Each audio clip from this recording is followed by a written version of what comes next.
22절로 이렇게 되어 있습니다.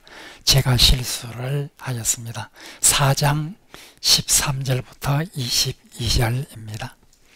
사도행전 4장 13절부터 22절.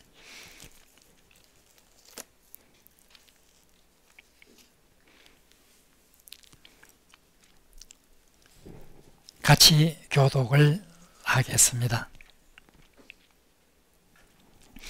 그들이 베드로와 요한이 담대하게 말함을 보고 그들을 본래 학문 없는 범인으로 알았다가 이상히 여기며 또 전에 예수와 함께 있던 줄도 알고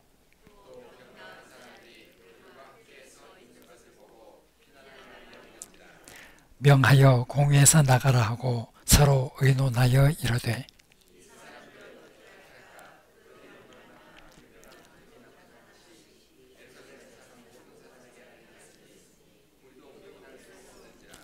이것이 민간에 더 퍼지지 못하게 그들을 위협하여 이후에는 이 이름으로 아무에게도 말하지 말게 하자 하고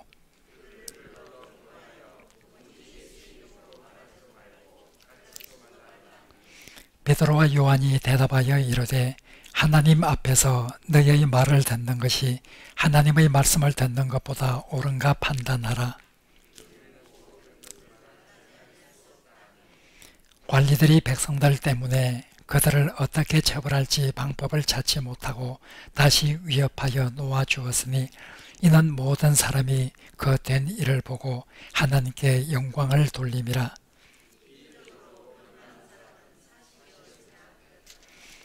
예, 7장입니다. 7장 54절부터 60절을 교독합니다. 그들이 이 말을 듣고 마음에 찔려 그를 향하여 이를 갈거늘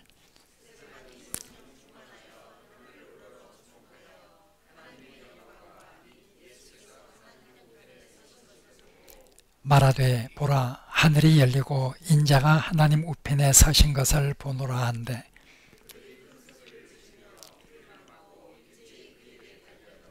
성 밖으로 내치고 돌로 칠세 증인들이 옷을 벗어 사울이라 하는 청년의 발 앞에 두니라.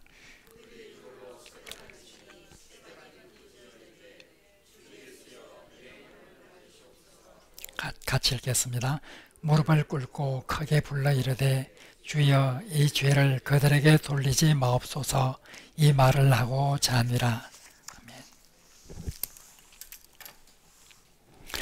지금 우리는 예루살렘 교회와 안디옥 교회에 관해서 공부를 하고 있습니다.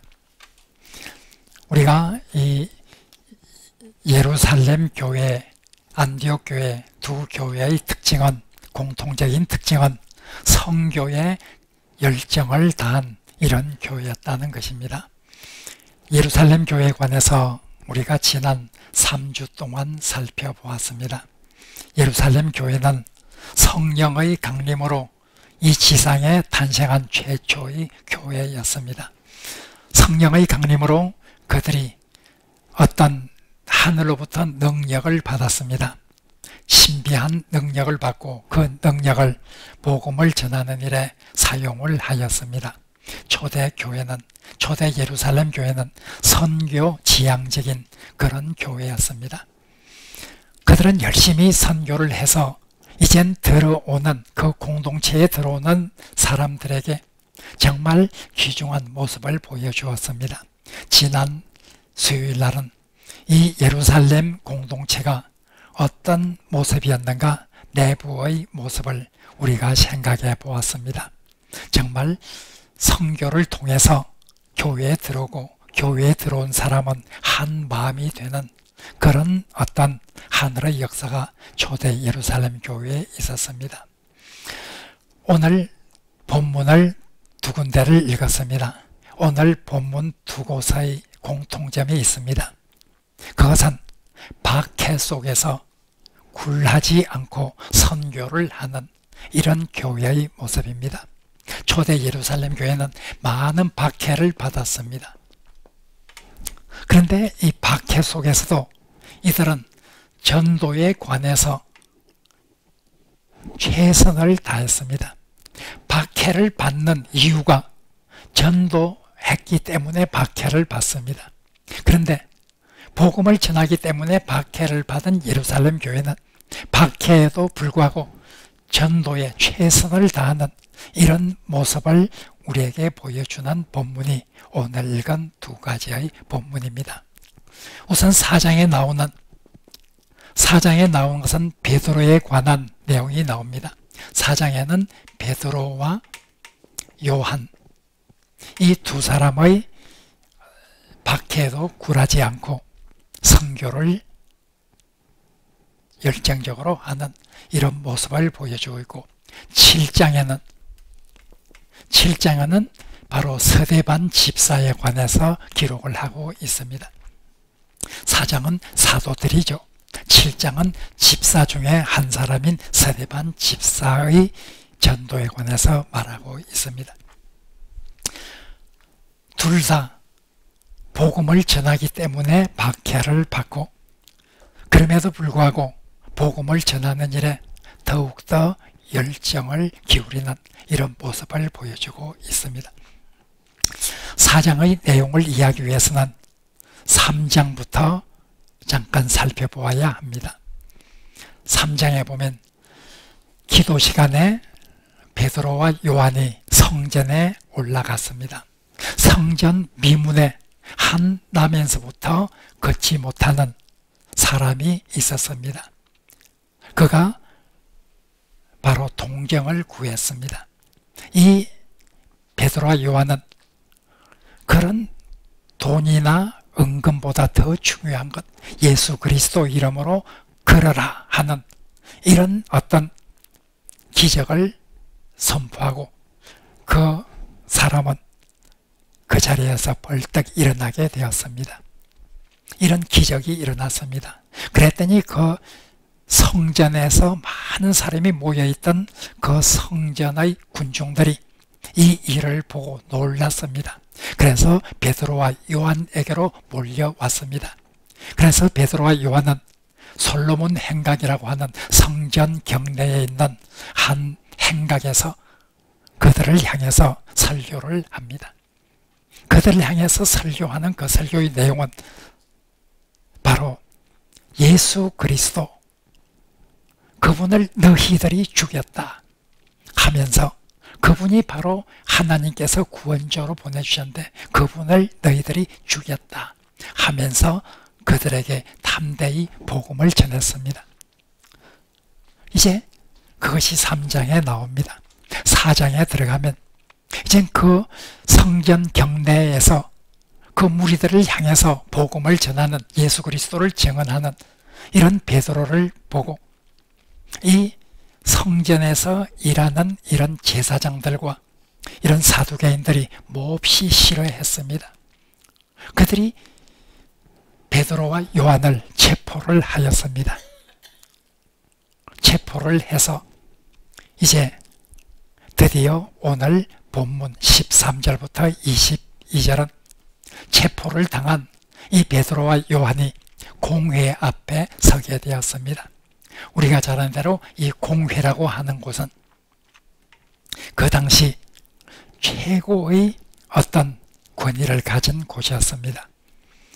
장로들과 대제사장들과 서기관들로 구성되어 있는 약 70명의 이스라엘 가장 종교적인 지도자들로 구성되어 있는 이 공회입니다. 이 공회 앞에 끌려 나왔습니다. 공회의 의장은 대제사장입니다. 이젠 대제사장이 베드로와 요한에게 바로 환기를 시킵니다. 너희들이 왜 이런 일을 하느냐? 예수 그리스도의 이름을 다시는 전하지 말라. 그런데 베드로와 요한이 오늘 말합니다. 오늘 본문에 보면 하나님의 말씀을 듣는 것과 너희들의 말을 듣는 것, 어떤 것이 옳으냐? 어떤 것이 옳으냐? 우리는 하나님의 말씀에 순종해서 이 일을 하고 있는데 너희들은 이 일을 하지 말라고 하니, 우리가 하나님의 말씀을 듣는 것과 너희들의 말을 듣는 것, 어느 것이 옳으냐? 우리는 보고 들은 것을 증언하지 않을 수가 없다. 그들이 말이 막혔습니다. 그래서 공회에서 단단히 다시는 이 일을 전하지 말라 하면서 위협을 하고 내보냈습니다. 이것이 오늘 있는 본문의 내용입니다. 위협 속에서 공회에서 위협을 하고 있는데도 하나님의 말씀을 듣는 것이 너희들의 말을 듣는 것보다 더 옳은 것이다 하면서 굴하지 않고 그들에게 복음을 끝까지 전하겠다고 말하는 이런 베드로와 요한의 모습을 오늘 잘 보고 있습니다. 오늘 22절까지 읽었지만 23절 이후에 23절에서 31절에 보면 바로 그 베드로와 요한이 풀려나와서 그들이 공동체가 모여있는 교회로 왔습니다. 이 일을 보고를 합니다. 지금까지 되어 있던 그 일을 보고를 했죠. 그렇게 보고를 했을 때 특별히 그들이 하는 것은 기도였습니다. 그런 박해에 관한 그런 어떤 소식을 듣고 그들이 베드로와 요한으로부터 그 모든 소식을 들은 후에 그들이 한 일은 기도였습니다. 하나님께 기도를 합니다. 그런데 기도의 내용 중에서 우리를 감동하게 하는 것은 제가 그 기도의 내용을 보고 굉장히 감동을 받은 것은 29절 말씀입니다. 29절 말씀. 그들은 하나님께 기도합니다. 그 기도하는 내용이 이런 박해를 없애달라. 우리가 박해를 받지 않고 복음을 전하게 해달라. 이런 기도가 아니었습니다. 그들은 박해자들을 처단해 달라라든지 박해가 없도록 해달라든지 이런 기도를 하지 않았습니다. 이들이 기도한 것은 박해가 우리에게 닥쳐올지라도 우리가 위축되지 않고 담대하게 전도를 하게 해달라. 이것이 그들의 기도였습니다. 바로 그런 상황을 없애달라 이렇게 기도하는 것이 아니라 그런 상황 속에서도 우리가 위축되지 않고 담대하게 전도하게 해달라. 전도할 수 있는 힘을 달라. 이것이 그들의 기도였습니다. 상당히 감동적입니다. 저는 기도할 때 우리가 기도할 때 어떤 고난의 상황이 오면은 그 고난의 상황을 없이 해달라 이런 기도를 합니다. 물론 그런 기도를 한다는 것이 잘못된 것이란 말은 아닙니다. 그러나 이들은 그런 어떤 고난의 상황을 없이 해달라 그렇게 기도하기보다는 그런 고난의 상황 속에서도 우리가 승리할 수 있게 해달라 이런 기도를 합니다. 참 저희 기도가 부끄러운 이런 느낌을 받았습니다. 이들은 그런 기도를 합니다. 그런 기도를 하면서 박해 속에서도 꿋꿋이 전도하게 해달라. 전도하는 것 때문에 박해를 받는데 그럼에도 불구하고 박해 속에서도 우리가 전도하는 일을 게을리하지 않도록 담대한 마음을 주어서 계속적으로 이 사역을 감당할 수 있도록 이렇게 기도를 합니다. 7장에 가면 스데반에 관해서 나오고 있습니다. 스데반은 7 집사 중에 한 사람입니다. 초대교회에서 구제의 일을 맡기기 위해서 선출한 사람들이 집사였습니다. 그런데 성경에 보면 구제를 맡기기 위해서 집사를 선출했지만 사도행전에 보면 그들이 구제를 하는 이런 일에 관해서는 기록을 하지 않습니다. 7 집사 중에 대표적인 사람 스데반 그리고 빌립 이런 사람들에 대해서 기록하는 것은 전도에 관해서 기록을 합니다. 사도행전 7장에 나오는 스데반의 전도와 사도행전 8장에 나오는 빌립의 전도, 사도행전 8장에 나오는 빌립은 예수님의 제자 빌립이 아니라 7 집사 중에 한 사람인 빌립입니다. 이렇게 스데반과 빌립의 전도 활동에 대해서 강조를 합니다. 전도하는 데는 사도나 집사나 구별이 없었습니다. 다음 주일에 볼 8장 1절 이하를 보면은 사도나 집사뿐만 아니라 모든 사람들이 다 전도에 최선을 다했다고 하는 것을 우리가 보게 됩니다. 스데반은 이젠 6장에 있는 내용부터 잠깐 살펴봐야 합니다. 스데반은 복음을 전하는 일에 최선을 다했습니다. 그런데 디아스포라 유대인들, 이 유대인들이 있는 그 회당, 자유민의 회당이라 이렇게 나옵니다. 그 자유민의 회당에서 바로 논쟁이 붙었습니다. 스데반은 예수 그리스도를 증거하고 다른 사람들은 예수 그리스도를 부정합니다. 이런 논쟁 가운데서 스데반을 이길 수가 없었습니다. 스데반이 지혜와 성령이 충만해서 예수 그리스도를 증언하는 그 증언을 이길 수가 없었습니다. 토론과 논쟁에서 이길 수가 없었습니다. 그래서 스데반을 결국은 그들은 바로 공회에 고발을 하게 되고 스데반은 공회 앞에 서게 됩니다. 7장은 바로 공회 앞에 선 이런 스데반의 모습을 기록하고 있습니다. 베드로가 공회 앞에 섰듯이 스데반도 똑같이 공회 앞에 섭니다. 베드로가 복음을 전했기 때문에 공회 앞에서 이렇게 신문을 받는 것과 꼭 마찬가지로 스데반도 복음을 전했기 때문에 공회 앞에서 신문을 받습니다. 베드로가 공회 앞에서 조금도 위축되지 않고 담대하게 복음을 전했던 것처럼 스데반도 공회 앞에서 조금도 위축되지 않고 복음을 전합니다.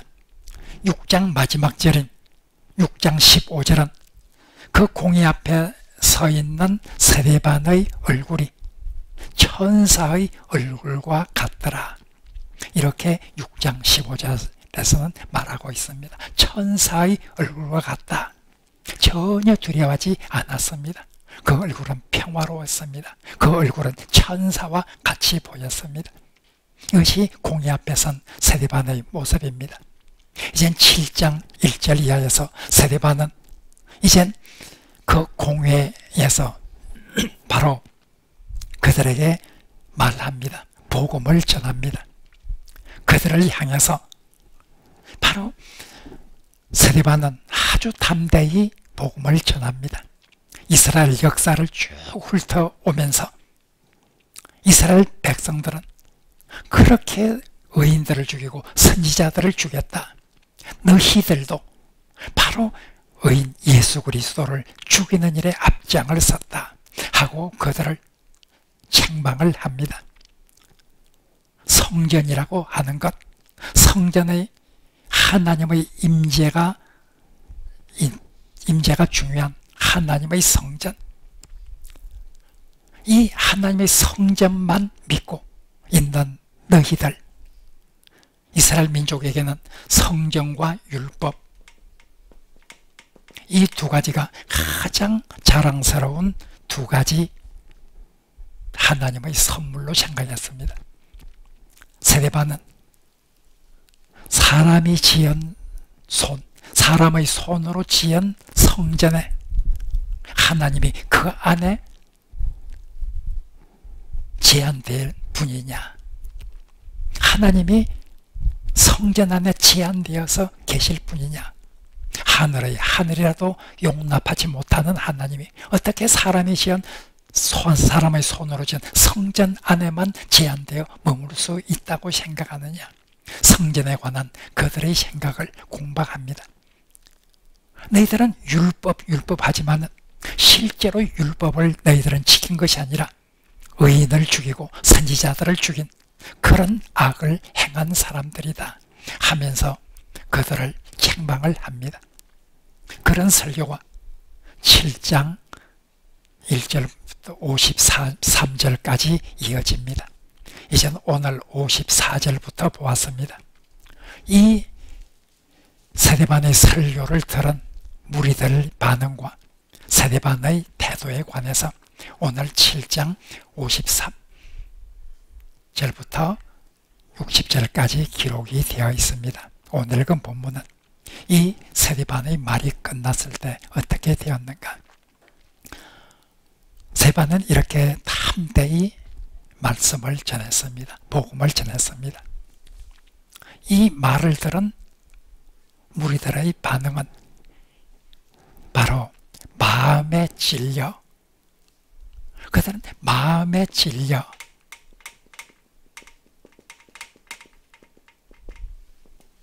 오늘 본문에 보면 그들이 이 세례반의 소리를 듣고 이 설교를 듣고 마음에 찔렸다. 그래서 이를 갈았다. 이를 갈았다. 이렇게 말하고 있습니다. 마음에 찔려 하는 이 표현이 2장 37절에 나옵니다. 2장 37절에서 베드로가 오순절날 성령을 받고 사람들에게 예수 그리스도에 대해서 증언하는 이런 설교를 하였습니다. 그때에 2장 37절에 보면 그들이 마음에 찔려 이 표현이 나옵니다. 그들은 마음에 찔렸다. 꼭 마찬가지로 세례반의 설교를 들은 무리들은 그들은 마음에 찔렸다. 진짜 54절인가요? 마음에 찔렸다. 이렇게 말하고 있습니다. 마음에 찔렸다. 그런데 베드로의 설교를 들었던 그 사람들은 마음에 찔렸다. 그 결과 그들은 우리가 어찌할꼬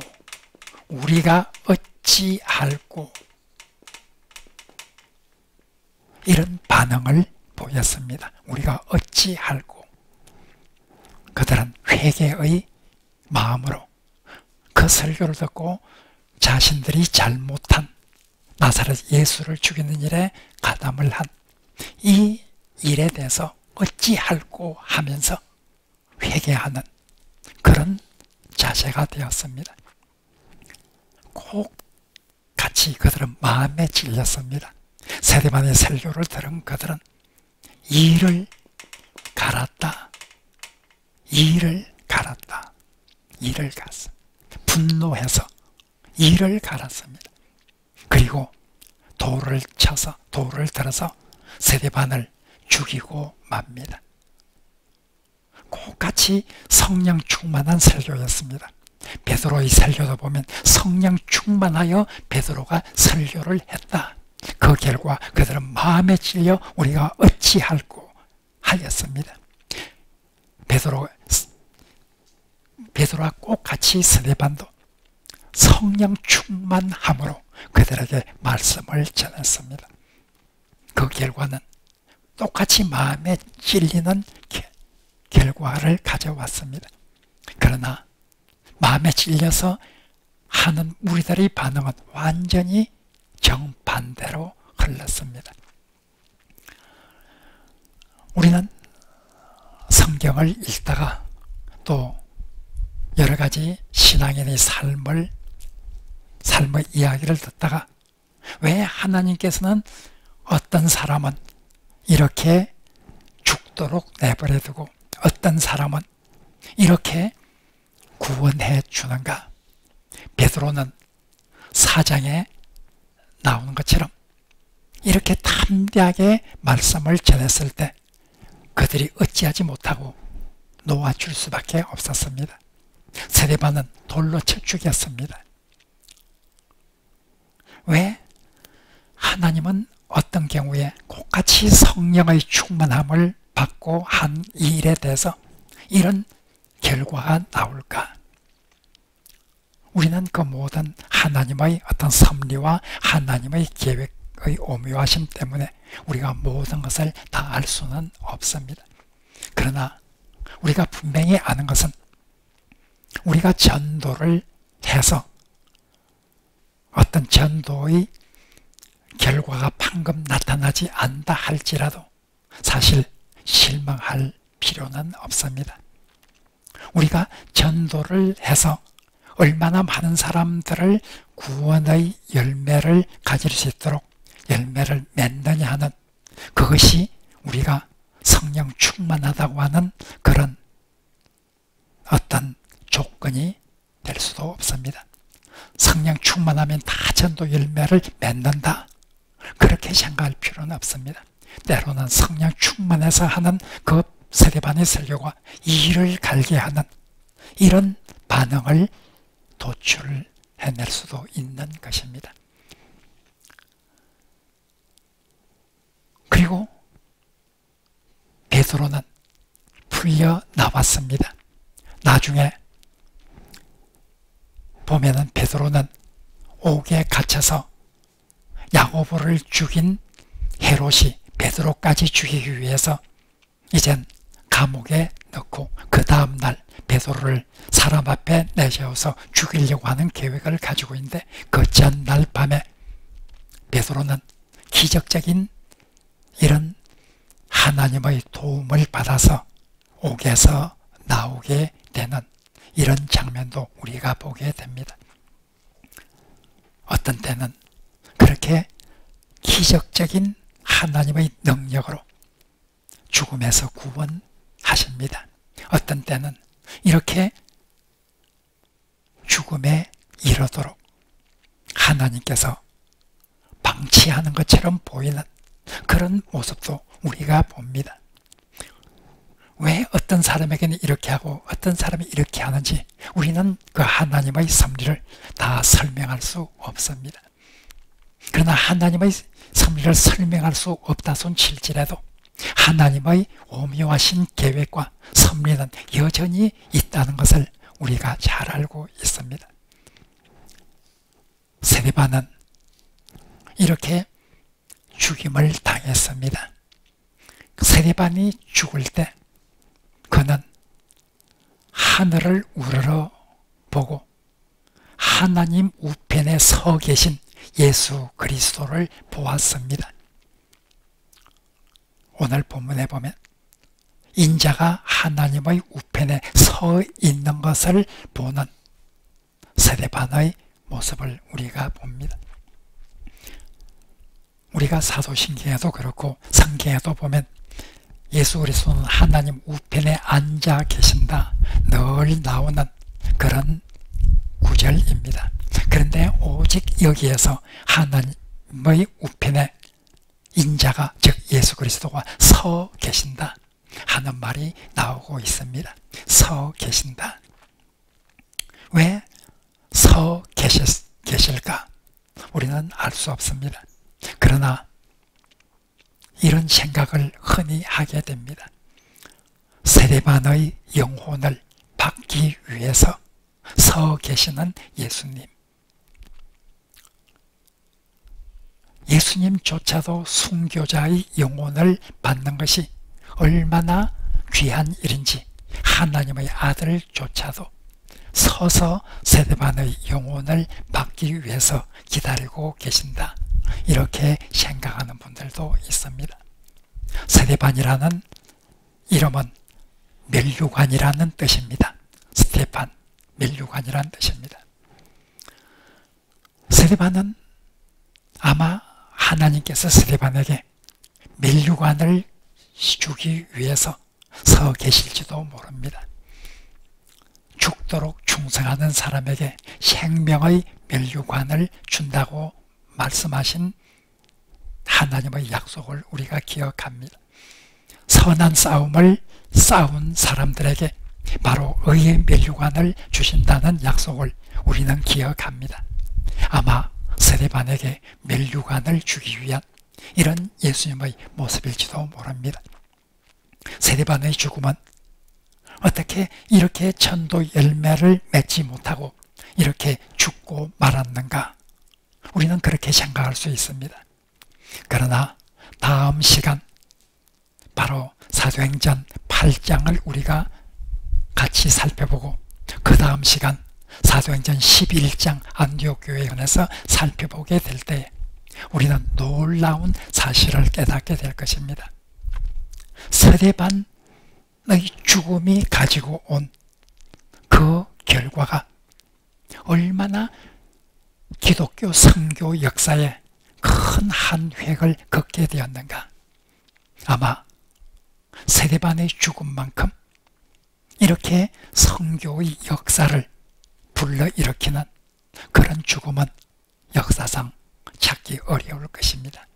스데반의 죽음은 아주 값없이 죽는 이런 죽음처럼 보이지만 사도행전 8장과 11장 다음 주와 그 다음 주 수요일 우리가 공부를 해보면 스데반의 죽음이야말로 얼마나 값진 죽음이었는가. 이 죽음이야말로 사도행전 1장 8절에서 예루살렘과 온 유대와 사마리아와 땅끝까지 내 정인이 되리라 하신 이 말씀이 성취되는 그런 결정적인 계기를 제공한 것이 바로 스데반의 죽음이었다 하는 것을 앞으로 우리가 보게 될 것입니다. 우리가 볼 때는 왜 하나님께서는 스데반을 이렇게 죽도록 내버렸을까? 그러나 하나님은 스데반을 아주 귀한 죽음을 할 수 있도록 이렇게 했고, 스데반의 죽음은 아주 값진 그런 죽음이었습니다. 오늘 본문에서 보면 정말 초대 교회, 초대 예루살렘 교회는 선교 지향적인 교회였고 선교에 최선을 다했습니다. 죽음을 무릅쓰고 선교를 하였습니다. 스데반도 죽었습니다. 베드로도 결국은 죽었습니다. 베드로도 여기서 풀려나오고 또 죽음의 위기에서 기적적인 하나님의 도움으로 풀려나왔지만 베드로도 네로 황제의 박해 때 순교를 당한 것으로 그렇게 전해 내려오고 있습니다. 복음을 전하다가 결국 로마에서 순교를 당했습니다. 예수님의 사도들은 거의 모두가 다 순교를 당했습니다. 복음을 전하다가 다 순교를 당했습니다. 초대 교회는 복음을 순교를 무릅쓰고 복음을 전했습니다. 바로 오늘날 영어에서 순교자라고 하는 단어가 마트라고 하는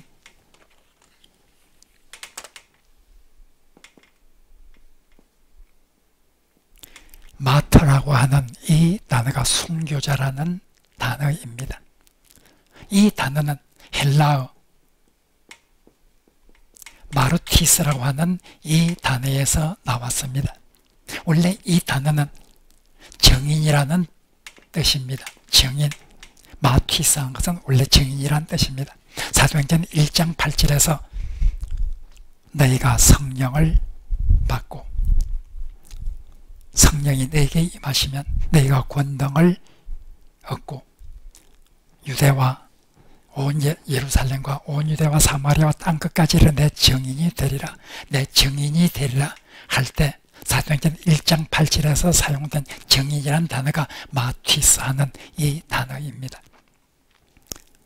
초대교회에서 이 정인이라는 단어가 나중에 순교자라는 뜻을 가지게 되었습니다. 왜냐하면 복음의 정인으로서 많은 사람들이 죽어갔기 때문에 이젠 정인이라고 하는 이 마티스라고 하는 이 단어가 단어의 순교자라는 의미가 생기게 되었습니다. 그래서 오늘날 이 헬라어를 그냥 그대로 영어로 표현한 마트라고 하는 이 단어가 순교자라고 하는 이 단어로 사용되게 되었습니다. 바로 초대교회는 담대했습니다. 죽음을 무릅쓰고 이렇게 복음을 전했습니다. 왜냐하면 이 복음 전파야말로 예수님께서 우리에게 주신 가장 중요한 사명이라 하는 것을 깨달았기 때문입니다. 오늘 본문을 읽으면서 정말 복음에 대한 정인으로서의 역할이 얼마나 중요한지를 다시 한번 우리가 생각해 보아야 합니다. 초대 예루살렘 교회, 이렇게 복음의 정인으로서의 역할을 다하는 박해 속에서도 바로 죽음을 두려워하지 않고 복음을 증언하는 이런 교회가 초대 예루살렘 교회였습니다. 우리도 이런 교회의 모습을 보면서 오늘날 우리의 교회를, 우리의 한국교회, 세계교회를 다시 한번 생각해 볼 필요가 있습니다. 한국교회는 오늘날 점점 숫자가 줄어져 가고 있습니다. 앞으로 어떻게 될 것인가 걱정이 될 정도로 한국교회의 교인의 숫자가 줄어들고 있습니다. 많은 사람들이 한국교회가 이렇게 숫자가 줄어들고 있는 것은 교인들이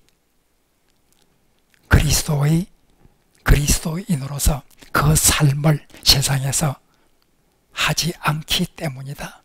이렇게 분석을 합니다. 맞습니다. 그것이 가장 큰 이유일 것입니다. 그러나 어쩌면 그것보다 더 큰 이유가 있습니다. 그것은 복음의 증인으로서의 열정이 식어간다는 것입니다. 어쩌면 우리가 우리의 삶 속에서 사람들에게 모범이 되지 않고 있다고 하는 이것도 하나의 큰 이유지만 거기에 못지않은 큰 이유는 복음에 대한 열정이 우리의 선배들하고는 비교가 되지 않을 정도로 식어가고 있습니다. 우리가 오늘 이 본문을 생각하면서 정말 우리 교회도 선교지향적인 이런 교회가 되어야 되고 이런 교회를 하나님께서 기뻐하신다고 하는 것을 다시 한번 생각하면서 이 일을 잘 감당하는 이런 교회가 되도록 우리 모두가 함께 기도하고 함께 힘썼으면 좋겠습니다. 한 3분 동안 우리가 말씀을 생각하면서 기도하겠습니다.